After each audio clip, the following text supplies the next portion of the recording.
नाज़रीन ख़बर से शेयर कंदासीं। कराची के सिंध खां धार कोठन ते सेनेट में पीपल्स पार्टी पारां एहतजाज कयो वियो आहे। पीपल्स पार्टी जे सेनेटर जाम मेहताब ॾह सिंध कराची जे लफ़्ज़नि जे इस्तेमाल ते एतिराज़ वारे छॾियो। जाम मेहताब ॾह जो चवणु आहे त हिकु मेंबर कराची ऐं सिंध जो लफ़्ज़ इस्तेमाल कयो। कराची सिंध जी राजधानी आहे। सिंध ऐं कराची धार न आहिनि। सेनेट चेयरमैन ऐं मेंबर आइदा इन ॻाल्हि जो ख़्यालु रखनि।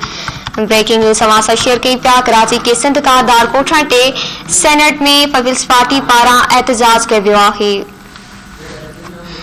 पीपल्स पार्टी जे सेनेटर जाम मेहताब ॾह सिंध ऐं कराची जे लफ़्ज़नि जे इस्तेमाल ते एतिराज़ वारे छॾियो। जाम मेहताब ॾह जो चवणु आहे त हिकु मेंबर कराची ऐं सिंध जो लफ़्ज़ इस्तेमाल कयो। कराची सिंध जी राजधानी आहे। सिंध ऐं कराची धार न आहिनि। सेनेट चेयरमैन ऐं मेंबर आइंदा इन ॻाल्हि जो ख़्यालु रखनि।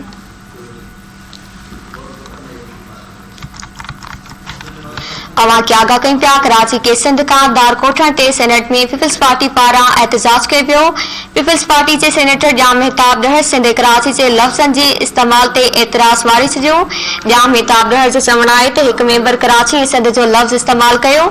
कराची सिंध जी राजधानी आहे। सिंध ऐं कराची धार न आहिनि। सेनेट चेयरमैन ऐं मेंबर आइंदा इन ॻाल्हि जो ख़्यालु रखनि।